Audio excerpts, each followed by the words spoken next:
এ ধরনের কোনো ঘটনা কিন্তু এখন পর্যন্ত আমরা দেখিনি। গলতটা কোথায়? সমাজে, শিক্ষায়, রাষ্ট্রে, পরিবারে? রামিসার জন্য আজকে কেন পল্লবীর মানুষকে রাস্তায় নেমে আসতে হয়েছে? মিডল ইস্টে তো এই শাস্তির ব্যবস্থা আছে, সেখানে তো এই অপরাধ কমে নাই। বাংলাদেশ কিন্তু একদম উদাহরণ সৃষ্টি করেছে যে আইন কত সুন্দর হতে পারে। আইন কি তাহলে আইনের মতো নাই? ধর্মের বয়ানটিও কিন্তু সঠিকভাবে উপস্থাপন করা হচ্ছে না। এইটা সমাজের কোন ভাবনার বহিঃপ্রকাশ? মৃত্যুদণ্ড দিয়েতে আসলে সমস্যার সমাধান হবে না।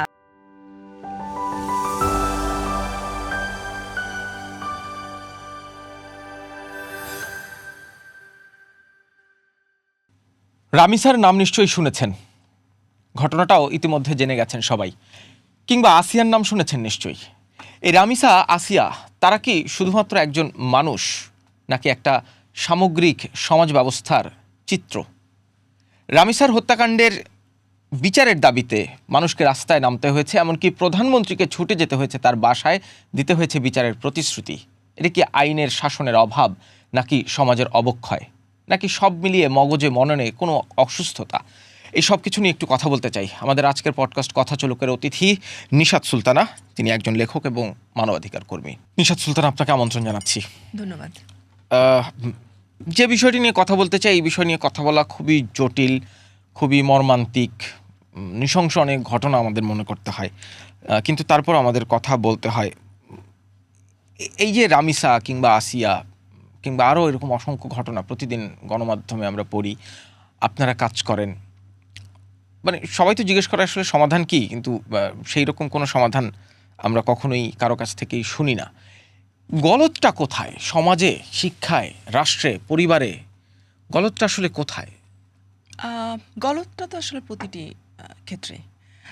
সেটা শুরু হয়েছে পরিবার, সবচেয়ে আদি অকৃত্রিম পারিবারিক মানে সংগঠন, সামাজিক সংগঠন পরিবার। সেখান থেকে শুরু করে একদম রাষ্ট্রের নীতি নির্ধারণী পর্যায় পর্যন্ত আমার মনে হয় প্রতিটি ক্ষেত্রেই গলদ আছে। আমি যদি পরিবারের দিকে তাকাই, সেখানে কি আসলে একটা নারী এবং পুরুষ বা একটা পুত্র সন্তান, একটা কন্যা সন্তানকে সমমর্যাদাপূর্ণ একটা মানে পারিবারিক অবস্থান, সেটা কি আমরা দেখি? সেখানে তো আমরা দেখছি না। ঠিক একইভাবে যখন সে অন্যান্য প্রতিষ্ঠানগুলোতে যাচ্ছে, সেটা ধর্মীয় প্রতিষ্ঠান হতে পারে, সেটা সাংস্কৃতিক হতে পারে, সেটা স্কুল হতে পারে, অর্থাৎ শিক্ষা প্রতিষ্ঠান, প্রতিটি ক্ষেত্রে, এবং তারপরে উচ্চশিক্ষা বলেন, তারপরে আমরা যদি বলি মিডিয়ার কথা, মিডিয়াতে কীভাবে নারী এবং পুরুষকে উপস্থাপন করা হচ্ছে, নাটক সিনেমায় কিভাবে আমরা দেখছি, আমরা গল্পের বইগুলোতে কিভাবে নারীর চিত্রায়ন দেখেছি, কিভাবে আমরা পুরুষের চিত্রায়ন দেখেছি, কর্মক্ষেত্রে দেখেন সেখানেও একই অবস্থা। এবং নীতি নির্ধারণী, যেটা বললাম, যে নীতি নির্ধারকদের মধ্যে কতজন আছেন যারা সত্যিকার অর্থেই চান যে নারীকে সমমর্যাদায় সমাজে কিংবা এই পৃথিবীতে প্রতিষ্ঠিত হতে দেখতে চান? তো ধর্মের কথাও বলি, ধর্মীয় প্রতিষ্ঠানগুলো, প্রতিটি ধর্মে আমরা দেখেছি যে ধর্মের যে বয়ান, তার সাথে আসলে যে বয়ানটি দেওয়া হচ্ছে, সেখানে নানা রকমের স্বার্থের সংশ্লিষ্ট বিভিন্ন বিষয় কিন্তু রয়েছে। কাজে ধর্মের বয়ানটিও কিন্তু সঠিকভাবে উপস্থাপন করা হচ্ছে না। কাজে আমি বলবো গলদ আসলে প্রত্যেকটি জায়গায়, ব্যক্তি থেকে একদম উপর পর্যন্ত। ধরেন রামিসার ঘটনাটাই যদি একটু মনে করি, একটা অপরাধ হয়েছে, একটা শিশু, তাকে ধর্ষণ করা হয়েছে, তাকে মেরে ফেলা হয়েছে নৃশংসভাবে। তার এই ধর্ষণ এবং হত্যার বিচারের দাবিতে মানুষকে রাস্তায় নামতে হয়েছে, প্রধানমন্ত্রীকে তার বাড়িতে ছুটে গিয়ে আশ্বাস দিতে হয়েছে। মানে একটা অপরাধ হয়েছে, এই অপরাধের তো বিচার হবে, খুব স্বাভাবিক প্রক্রিয়া হওয়া উচিত। প্রধানমন্ত্রীকে, রাষ্ট্রের প্রধান নির্বাহীকে তার বাড়িতে গিয়ে তার বাবাকে আশ্বাস দিতে হয়, বিশ্বাস করানোর চেষ্টা করতে হয় যে এই বিচারটা হবে। আইন কি তাহলে আইনের মতো নাই? সেটাই তো আসলে আমরা যদি বলি বাংলাদেশের আইনের কথা, বাংলাদেশ কিন্তু পৃথিবীর মধ্যে উদাহরণ দেওয়ার মতো একটি দেশ, যে দেশের অনেক আইন আছে, সুন্দর সুন্দর আইন আছে। আপনি শিশু সুরক্ষার কথা বলেন, নারী সুরক্ষার কথা বলেন, বাল্যবিয়ে নিরোধ আইন আছে। বাল্যবিয়ে নিরোধ শুধু আইন নেই, সেটি কিন্তু বিধিমালা আছে। শিশু শ্রম আইন আছে, নারী নির্যাতন দমন আইন আছে, বিভিন্ন রকমের আইন। বাংলাদেশ কিন্তু একদম উদাহরণ সৃষ্টি করেছে যে আইন কত সুন্দর হতে পারে। কিন্তু প্রশ্ন হচ্ছে যে আইনের বাস্তব কোনো প্রয়োগ নেই, সেই আইন আসলে সুন্দর হয়ে কি আর খারাপ হয়ে কি? কারণ ড্রয়িং রুমে সাজিয়ে রাখার বিষয় তো আসলে আইন না। যে আইন যতক্ষণ পর্যন্ত সেটার বাস্তবিক প্রয়োগ না হবে, সেই আইন আসলে থাকার কোনো অর্থ নেই। আমি একটা ডেটা দিতে চাই যে বাংলাদেশে কিন্তু বিভিন্ন সরকার পরিবর্তন হয়েছে। আমরা নিকট অতীতে দেখেছি যে একটি সরকারের পতন হয়েছে বা তাদেরকে পতিত করা হয়েছে। মানে আমি যেটা বলতে চাচ্ছি যে সেই সময় একটা সরকার ছিল, তারপরে এসেছে অন্তর্বর্তী সরকার, তারপরে এসেছে এখন আরেকটি সরকার। কিন্তু আপনি যদি শিশু ধর্ষণের স্ট্যাটিস্টিক্সগুলো দেখেন, 2022 সালে 508টি ধর্ষণের ঘটনা ঘটেছে। এর পরের বছর ভীষণভাবে ধর্ষণের ঘটনাগুলো ঘটেছে, 885টি ধর্ষণের ঘটনা ঘটেছে। 24 সালে আমরা দেখতে পেয়েছি 337টি ধর্ষণের ঘটনা ঘটেছে, এরপরে 629টি, এবং এই বছর প্রথম 4 মাসে, আমি রামিসার ঘটনাকিদের মধ্যে এখনও অন্তর্ভুক্ত হয়নি, 476টি ধর্ষণের ঘটনা ঘটেছে। অর্থাৎ গত বছরের থেকে প্রায় ডাবল প্রথম 4 মাস, মানে প্রথম 4 মাসে গত বছরের প্রায় সমান হয়ে গেছে, এবং 153টি ধর্ষণ চেষ্টা হয়েছে। তাহলে দেখেন, আমি এটা বলতে চাই যে ধর্ষণ বা শিশু নির্যাতনের মতো ঘটনাগুলো কখনো কোনো সরকারের প্রাধান্যের তালিকায় আসেনি। আইনের সেই জায়গা থেকে আপনি যদি আইনের প্রয়োগ দেখেন, এই বছরগুলোর আমি আপনাকে বলতে পারবো না, কিন্তু সাম্প্রতিক প্রথম আলোর একটি প্রতিবেদনে আমরা দেখেছি যে 2009 থেকে 2020 সাল 11 বছর যে ধর্ষণ ঘটনাগুলো হয়েছিল, তার মধ্যে মাত্র 5টি ধর্ষণের ঘটনায় ধর্ষণকারী সর্বোচ্চ সাজা অর্থাৎ মৃত্যুদণ্ড হয়েছিল। এবং এর আগেও আরেকটি প্রতিবেদন ছিল যেখানে প্রথম আলো দাবি করেছিল সাজা মাত্র 3%। তো তার মানে 97% সাজা এখনো হয়নি। তাহলে আপনি এই ডেটাগুলো কিন্তু আমাদেরকে বলে দেয় আসলে আইনগুলো কতটুকু ব্যর্থ আমাদের দেশে। এখন আমরা ধর্ষণের সর্বোচ্চ সাজা মৃত্যুদণ্ড করেছি, কিন্তু মৃত্যুদণ্ড হোক, এটা যাবজ্জীবনী হোক, সেটার যদি প্রয়োগ না হয় তাহলে আসলে সেই আইনের তো আসলে কোনো মূল্যই নেই। হ্যাঁ, আর খারাপ লাগে কি বিষয়টা, সেটা হচ্ছে ধর্ষণ বা শিশুদের বিষয়গুলো কখনো সকলের ইস্যু হয়ে ওঠেনি, কখনো সামগ্রিকতা পায়নি। আমাদের প্রত্যেকটি ঘরে কিন্তু শিশু আছে। প্রত্যেকটি সরকার প্রধান যাদের কথা আমরা জানি, তাদের ঘরে মেয়ে সন্তান আছে, তাদের ঘরে নারী আছে। তাদের যে সমস্ত পলিসি মেকিং পর্যায়ে যে সমস্ত যারা ছিলেন, মন্ত্রী পরিষদ বলেন, প্রত্যেকটা ঘরে ঘরে কন্যা সন্তান। কিন্তু কখনো শিশুদের দাবি, নারীদের দাবি সকলের দাবি হয়ে ওঠেনি। আমরা দেখেছি যে যখন তেলের দাম বেড়েছে তখন ট্রাক বাসের শ্রমিকরা আন্দোলন করেছে, মালিক সমিতির আন্দোলন করেছে। যখন সারের দাম বেড়েছে কৃষকরা সব কিছু স্থবির করে দিয়েছে। যখন চিকিৎসকের উপর হামলা হয়েছে, হাসপাতাল বন্ধ হয়েছে। কিন্তু আপনি কি একটা উদাহরণ দিতে পারবেন যে সারা বাংলাদেশ একত্রিত হয়েছে যে বাংলাদেশে এতগুলো ধর্ষণের ঘটনা ঘটেছে, বাংলাদেশে আজ থেকে কোনো বাস চলবে না? এ ধরনের কোনো ঘটনা কিন্তু এখন পর্যন্ত আমরা দেখিনি। তাহলে আমাদের ঘরে ঘরে যদি শিশু থাকে আজকে, আমি দুঃখিত, তাহলে শিশুদের দাবি কেন সকলের দাবি হয়ে ওঠেনি? আমাদের শিশুরা কেন আজকে ধর্ষণের শিকার হচ্ছে? রামিসার জন্য আজকে কেন পল্লবীর মানুষকে রাস্তায় নেমে আসতে হয়েছে, কিন্তু পল্লবীর সাথে সাথে কিন্তু বাংলাদেশের অন্য প্রান্তের মানুষ নামেনি। কাজে এখানে আমার কাছে মনে হয়েছে আমাদের সমন্বিত প্রচেষ্টার খুব অভাব আছে। আমরা শিশুদেরকে দেখছি শুধুমাত্র আমার ঘরের শিশু হিসাবে, আমার ঘরের নারী হিসাবে, কিন্তু আমার ঘরের শিশুটি সুরক্ষা শুধুমাত্র কিন্তু আমার দায়িত্ব না, আমার প্রতিবেশীরও দায়িত্ব। প্রতিবেশী মনে করছে এটা তার ইস্যু, এটা তার নিজের ঘরের ইস্যু না। কাজে আমাদের শিশুরা, প্রতিটি ঘরের শিশু কখনো সামগ্রিক শিশু আমাদের কাছে হয়ে ওঠেনি। আমি খুবই দুঃখিত, আমি আবেগপ্রবণ হয়ে গেছি। আসলে বারবার এই কথাগুলো বলতে হয়, কিন্তু সমাধান আসলে জানা নেই। যে আপনি বললেন যে প্রতিবেশী, আমার শিশু যে প্রতিবেশীরও শিশু, আমার শিশুর সুরক্ষা প্রতিবেশীরও দায়িত্ব, কিংবা প্রতিবেশীর শিশুর সুরক্ষাও আমারও দায়িত্ব। এই ভাবনাটা গড়ে উঠবে কি করলে? মানে আমরা সমাজ নিয়ে এত কথা বলি, এত সভা, সেমিনার, সিম্পোজিয়াম, এত বড় বড় আন্তর্জাতিক মহলে বাংলাদেশকে তুলে ধরার চেষ্টা, নানান ফোরামে বাংলাদেশ চ্যাম্পিয়ন হয়, শীর্ষে ওঠে। এই কাজটা করা কি অনেক বড় রকেট সায়েন্স? যে সহজভাবে আমি ভাববো আমার প্রতিবেশীর শিশুর সুরক্ষাও আমার দায়িত্ব, আমার প্রতিবেশী ভাববে আমার শিশুর সুরক্ষাও তার দায়িত্ব।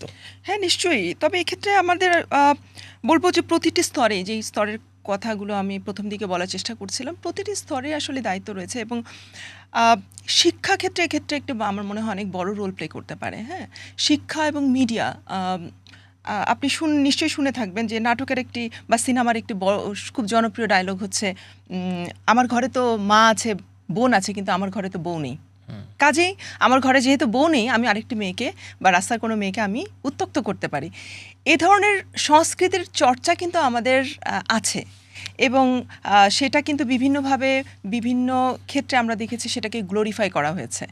তো যার কারণে আমাদের মধ্যে কিন্তু আমার বাইরে যে পাশের মানুষটিকে ভালো রাখার যে দায়িত্ব আমার, সেটি কিন্তু তৈরি হয়নি। সেই গ্যাপগুলো কিন্তু রয়ে গেছে। তো সেই গ্যাপগুলোকে যদি আমরা আসলে অ্যাড্রেস না করি, এটা কিন্তু খুব কঠিন। এবং যেটা বললাম যে পরিবারের সাথে আপনার পরবর্তী যে স্তরগুলো, একটা তো হলো পরিবার সবচাইতে গুরুত্বপূর্ণ আমার কাছে মনে হয়, পাশাপাশি বিভিন্ন প্রতিষ্ঠানগুলোর কিন্তু সমন্বিত একটি শিক্ষা দরকার। শিক্ষা বলতে আমি কারিকুলামগত শিক্ষার কথা বলছি না।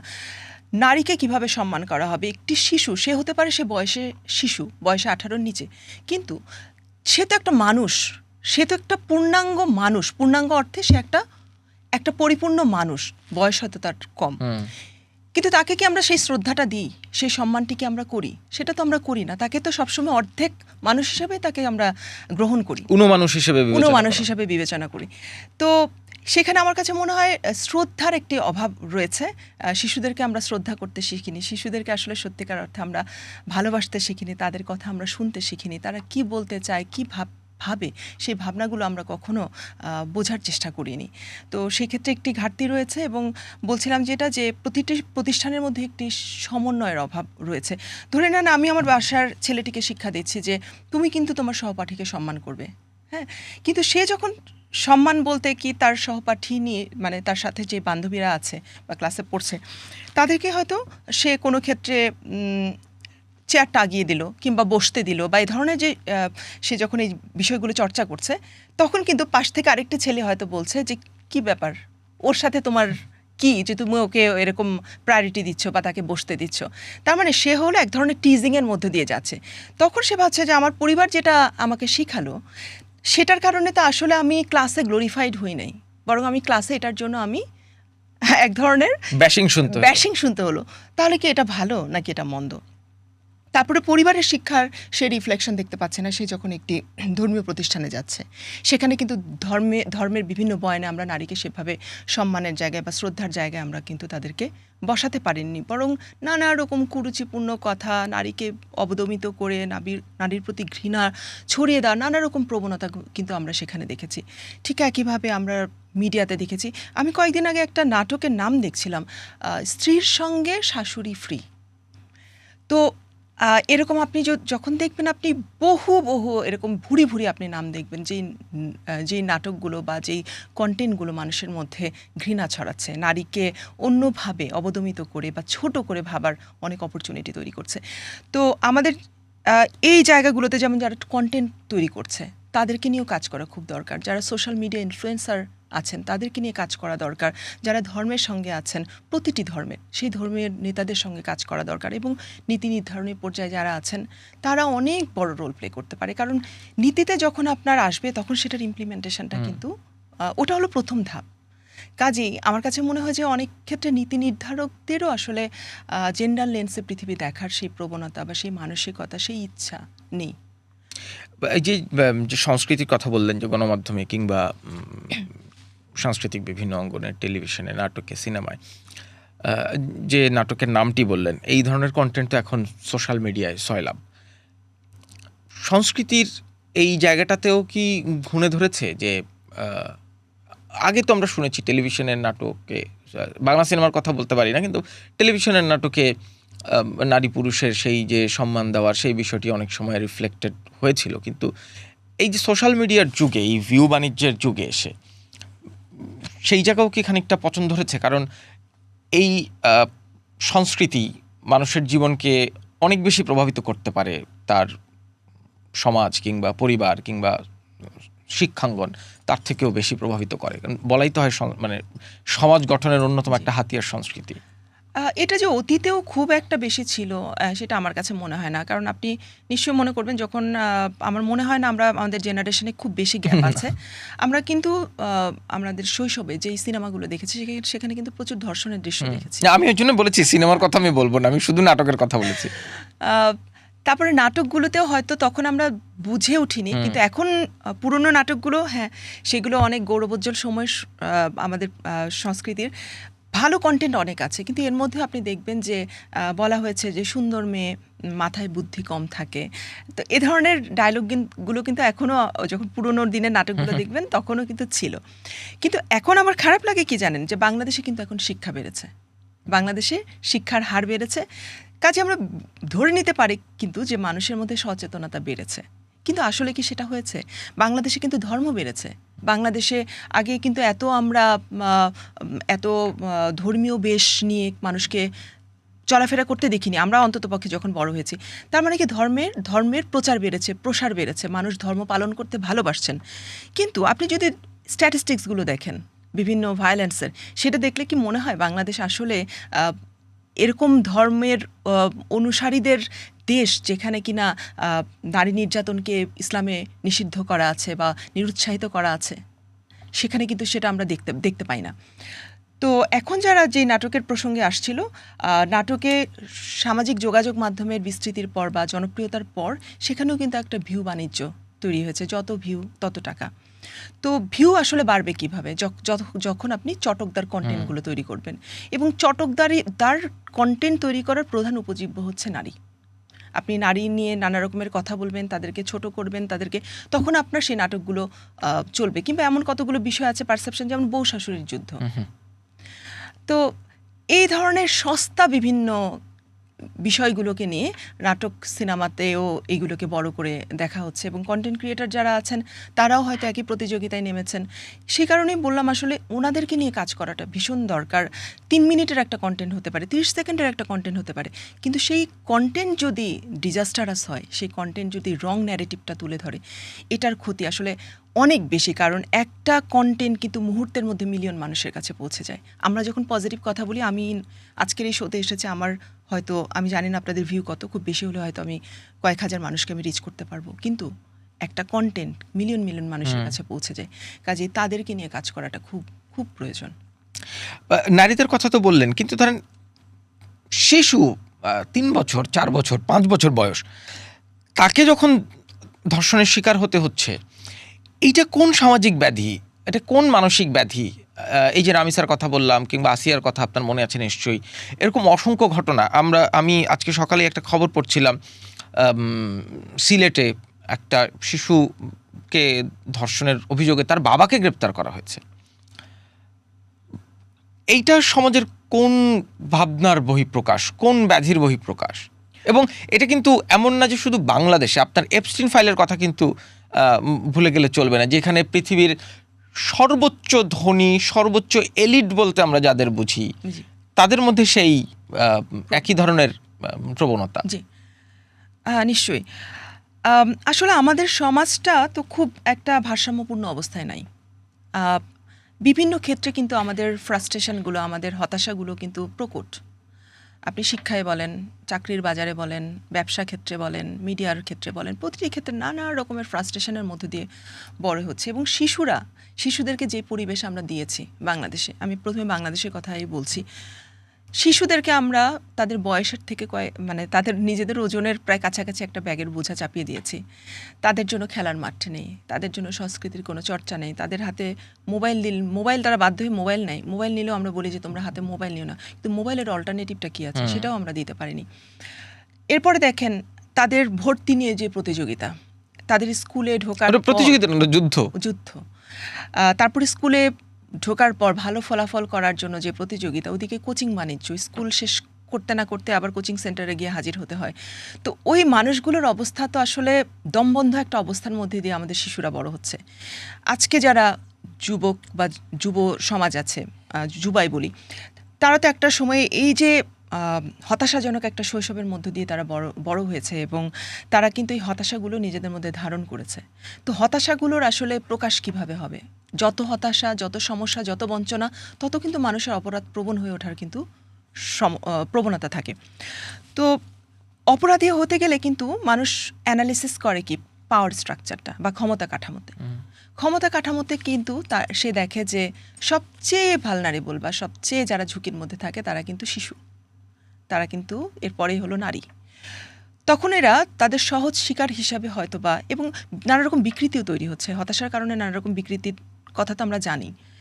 তখন তারা এই শিশুগুলোকেই হয়তো তাদের সবচেয়ে কাছের টার্গেট বা সবচেয়ে নিরাপদ টার্গেট হিসেবে তারা তাদেরকে মনে করছে। অনেক ক্ষেত্রে শিশুকে নানা রকম প্রলোভন দিয়ে তারা নানা রকম তাদের যৌন যে চাহিদা সেটা পূরণ করছে, তারপরে চকলেট দেওয়া হচ্ছে মুখ বন্ধ রাখার জন্য, বা এই ধরনের নানা কথা বলা হচ্ছে। কোনো কোনো ক্ষেত্রে শিশুকে আবার হত্যাও করে ফেলা হচ্ছে, এবং হত্যা করার পর আপনি দেখছেন যে কীরকম বিকৃতি এরপরেও। তো এই যে বলছিলাম যে একটা প্রসেস, আমাদের শিশুদেরকে বড় করার যে একটা প্রক্রিয়া, সেখানে অনেক বড় একটা গলদ আছে। যদি আমরা শিশুদেরকে সেই বিনোদনগুলো, সুস্থ সুন্দর বিনোদনগুলো দিতে পারতাম, যদি শিশুদের বইয়ের বোঝাটা কম থাকতো, যদি তারা খেলার মাঠে যেত, যদি তারা টিম বিল্ডিংটা শিখতো, তারা ফুটবল খেলতো, বাস্কেটবল খেলতো, ভলিবল খেলতো, গান নাচ করতো, হয়তোবা আজকে আমাদের এত খারাপ সময়ের মধ্যে দিয়ে আমাদের যেতে হতো না। হয়তো আমরা একটা সুন্দর রঙিন বাংলাদেশ দেখতাম।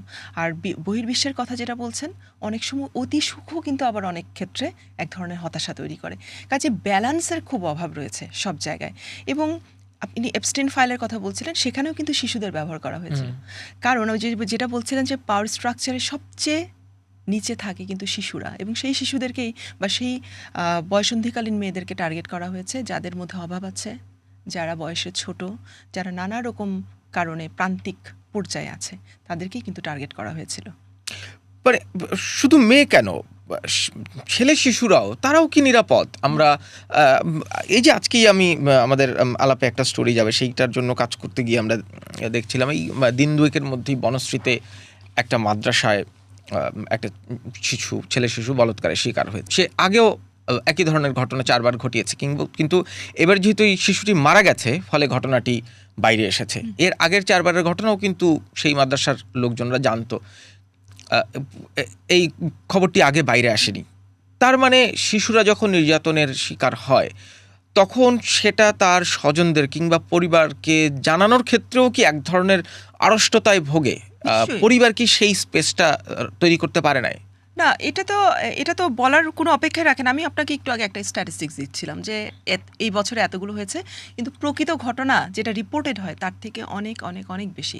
যদি তা নাই হতো, আপনি দেখবেন কিছুদিন আগে, বেশ কয়েক বছর আগে, ব্র্যাকের একটা প্রতিবেদনে বলা হয়েছে 94% নারী গণপরিবহনে কখনো না কখনো যৌন হয়রানির শিকার হয়।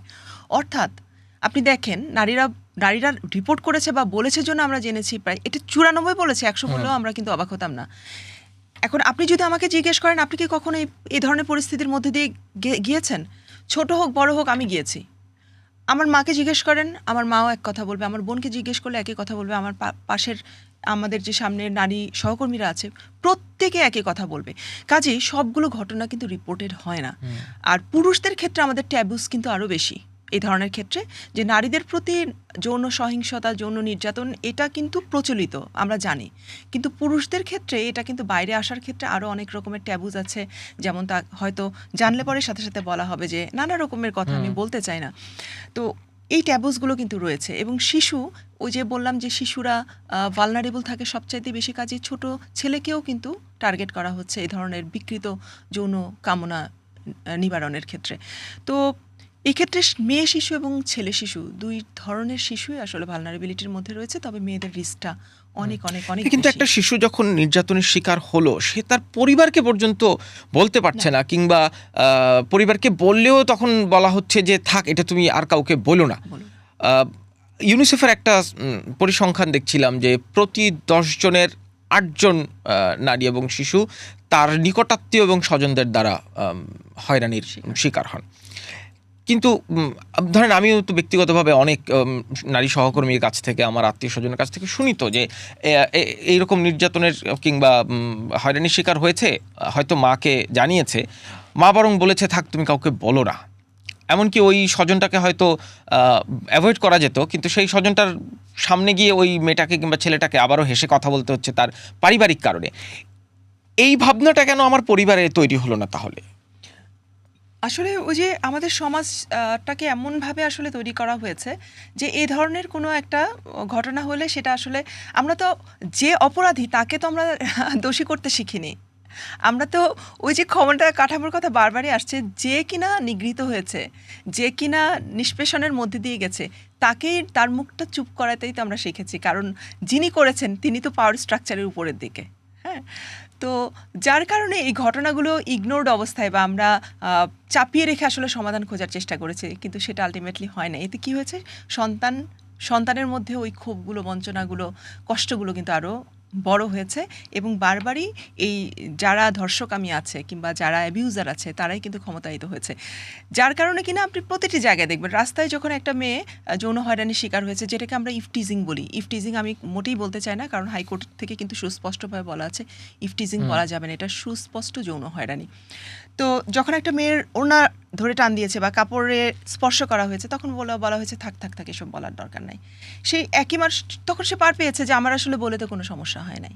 সে একটা সময় এই কাজগুলো করতে করতে করতে এক সময় সাহসী হয়ে গেছে এবং সে এক সময় ধর্ষণের মতো নানা রকম ঘটনাগুলো ঘটাচ্ছে এবং পরিবারও আসলে আমাদের পাশে দাঁড়ায় নেই। কারণ এটা হলো আমাদের সোসাইটিতে আমরা শিখিয়েছি যে সমস্যাগুলো চেপে রাখতে হয়, কারণ তুমি যদি বাইরে বলো তাহলে তুমি আসলে সমস্যায় হবে, মেয়েটির হয়তো বা ভালো বিয়ে হবে না, আমার বা পরিবারের গ্রহণযোগ্যতা কমে যাবে। এই নানা ধরনের যে জটিলতাগুলো, এই জটিলতার কারণে আসলে আজকে এই পরিস্থিতি এরকম ভয়াবহ একটা জায়গায় চলে এসেছে। মানে ঘটনা জানলে ভিকটিমেরই সম্মানহানি হবে সমাজের চোখে, অপরাধীর না। অপরাধীর না। আপনি যে একটা স্ট্যাটিস্টিক দিচ্ছিলেন শাস্তির, ধরেন 11 জনের 5 জনের ফাঁসি রায় হচ্ছে, মানে সর্বোচ্চ শাস্তি হয়েছে 11 বছরে। মিডল ইস্টের অনেক দেশে তো ধর্ষণের শাস্তি হচ্ছে প্রকাশ্যে মৃত্যুদণ্ড।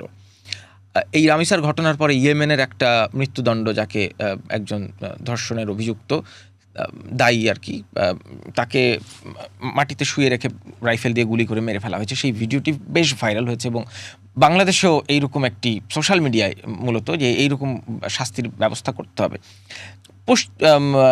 মিডল ইস্টে তো এই শাস্তির ব্যবস্থা আছে, সেখানে তো এই অপরাধ কমে নাই।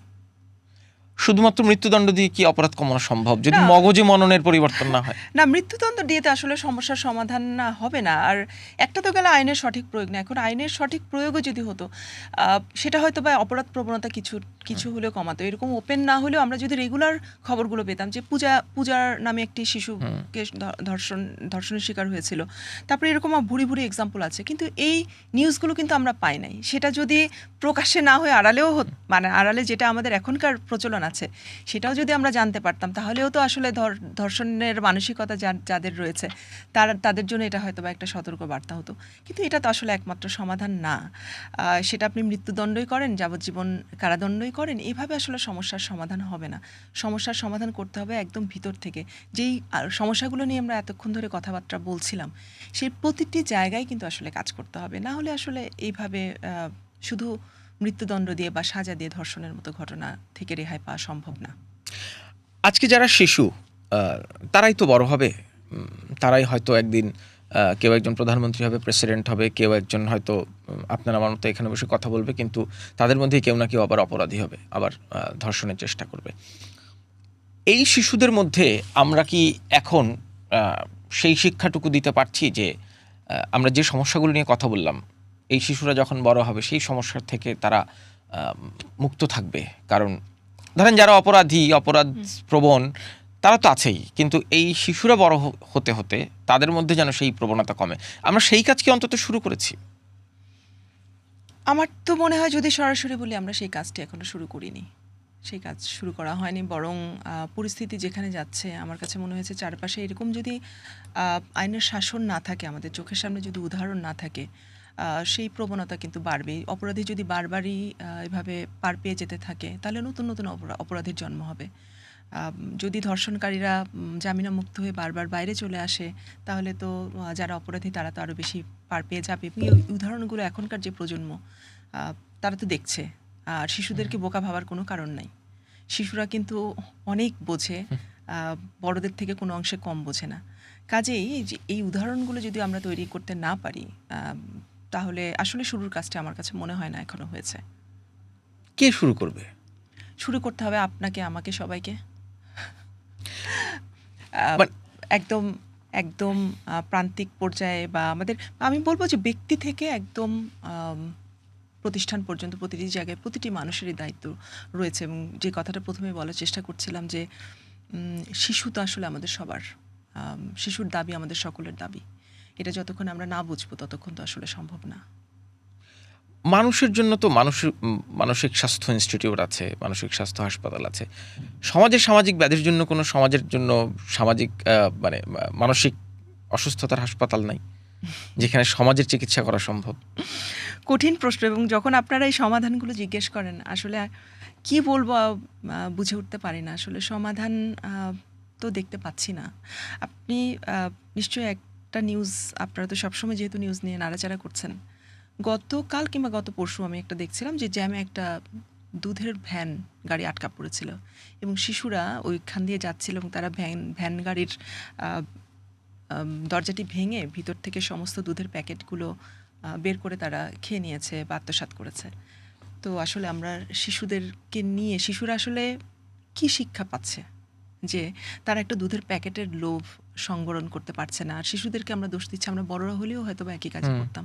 কাজে উদাহরণ আমরা তৈরি করতে পারি না, আমরা শিশুদের জন্য কোনো রোল মডেল তৈরি করতে পারিনি। আমাদের রাজনৈতিক সংস্কৃতি, আমাদের ধর্মীয় সংস্কৃতি, আমাদের মিডিয়া সংস্কৃতি কোনোটাই আসলে ইতিবাচকভাবে শিশুদেরকে মোল্ড করা বা তাদের সামনে তুলে ধরা একটা আদর্শ সমাজ বা আদর্শ মানুষ হওয়ার জন্য যে শিক্ষাগুলো, সেগুলো আসলে তুলে ধরতে পারেনি। বা যারা আছে, যে প্রচেষ্টাগুলো আছে সেগুলো খুবই কম, আর প্রচেষ্টাগুলোকে আরও বেশি উৎসাহিত করার চেয়ে সেগুলোকে পিছনে টেনে ধরার প্রবণতা অনেক বেশি। কারণ ভালো কোনো কিছু একদম প্রস্ফুটিত হওয়াটা খুব কঠিন, মিথ্যা বা নোংরার চটকটা অনেক বেশি।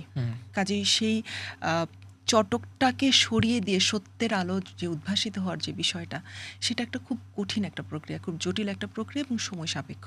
তবে আমাদের শুরু করতে হবে, শুরু করাটা খুব জরুরি। নিশাত সুলতান, আপনাকে অসংখ্য ধন্যবাদ আমাদের আজকের পডকাস্ট কথাচলকে অংশ নেওয়ার জন্য।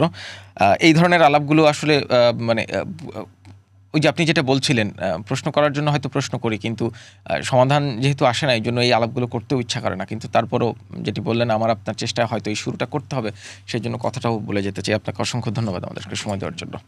কথা বলছিলাম লেখক এবং মানবাধিকার কর্মী নিশাত সুলতানের সাথে। তিনি যেটি বললেন, সমাধান আপাত দৃষ্টিতে হয়তো নেই, কিন্তু কথা চালিয়ে যেতে হবে আমাদের। আমার আপনার সকলের চেষ্টাই হয়তো একদিন এই বর্তমানে শিশুরা নিরাপদ ভবিষ্যৎ পাবে, নিরাপদ বাংলাদেশ পাবে, নিরাপদ পৃথিবী পাবে। আপনাদের সবাইকে ধন্যবাদ কথাচলক দেখার জন্য।